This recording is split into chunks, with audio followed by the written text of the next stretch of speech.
I had a couple requests to post an update on my 4947 1A, but I've been holding off until I could try it out on a new leather strap. And to be honest, I had not really been wearing this very frequently up until now. The dial has a great design, a nice color, and a unique pattern to the dial, and the case size is perfect for my wrist at 38 millimeters in diameter. But it was something about this steel bracelet that kept me from wearing this watch more often. It's hard to describe and difficult to put a finger on it, but this bracelet feels like no other bracelet that I've tried on. It does not feel like any other Rolex bracelet, maybe slightly similar to the Omega Aquaterra bracelet, but even that feels more solid than this one. My AD reassured me that this is a solid bracelet, it's sturdy and reliable, but it still felt somewhat delicate to me. I think it was because of this bracelet that I was not wearing this watch more frequently. Something about how it felt on the wrist, or maybe how it looked with the watch, maybe not quite matching the style of the watch. So I went back to the AD and I asked to put in an order for a custom-made Patek Philippe leather strap in navy blue. That strap will take several months to come in, so in the meantime I ordered this custom-made third-party leather strap from Michael Knapp Leather, and this one arrived within 2 to 3 weeks. I'll take this out to lunch today and see how it looks on the wrist.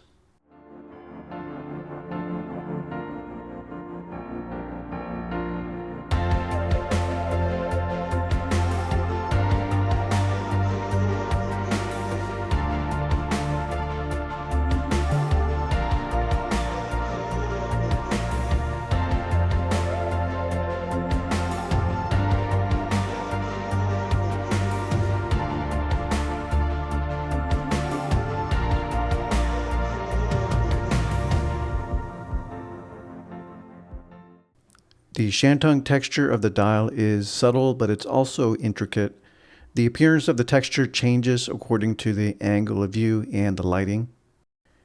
Here it almost looks like a denim dial, but at a different view you can actually see the horizontal and vertical satin finishing more clearly.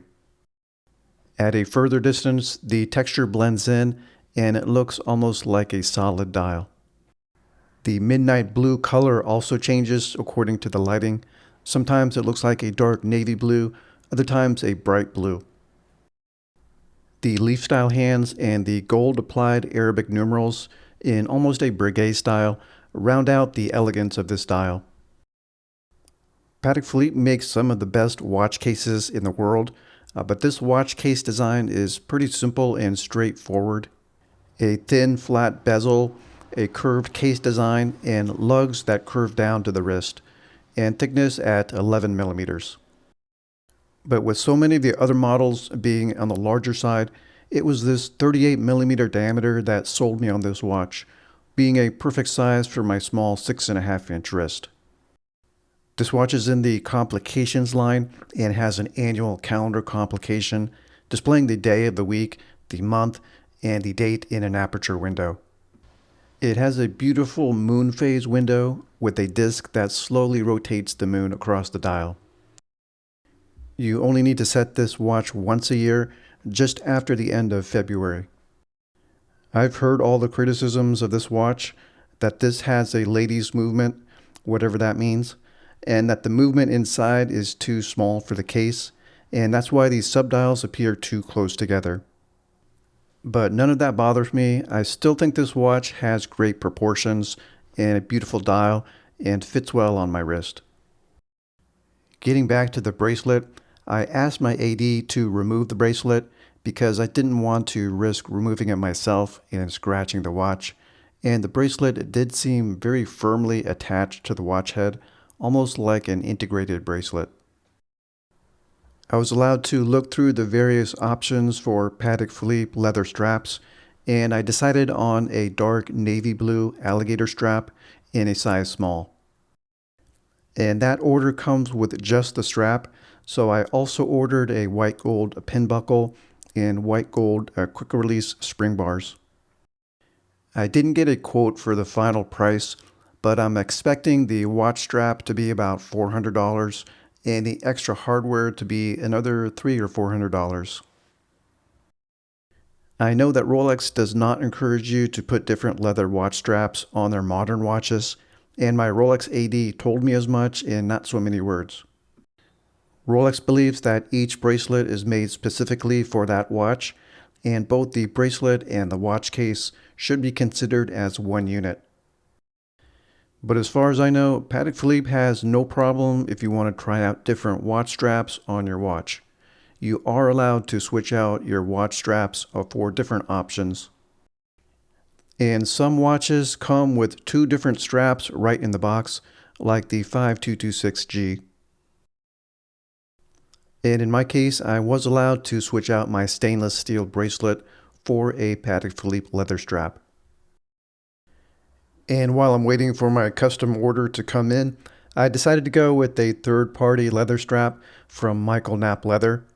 This is not a sponsored video, and I don't have an affiliate link or a discount code or a link to purchase below. I just think he's a nice guy and he makes great quality watch straps, and he has a cool YouTube channel where he shows you exactly how he makes his leather straps. He can customize the strap to however you like, and I have this one in a black cordovan leather with matching stitching and an unpadded leather strap.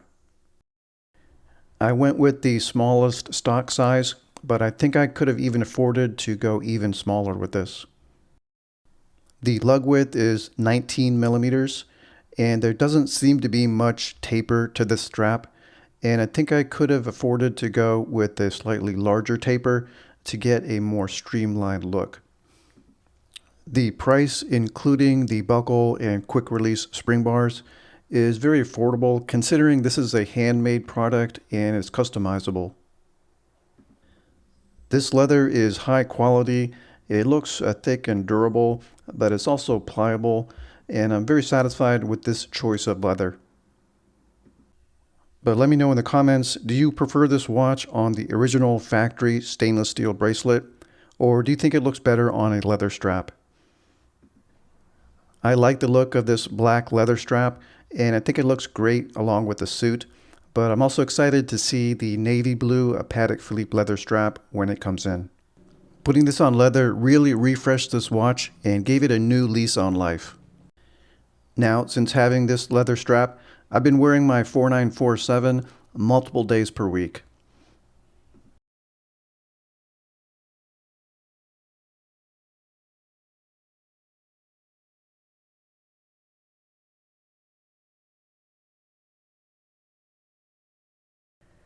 I'm glad to announce I'll be back in my favorite city, New York, on July 24th to July 29th. If you're interested in meeting up, send me an email and let me know when you're available. I'll be happy to sit down if we can arrange it over coffee or drinks, in a group or one-on-one.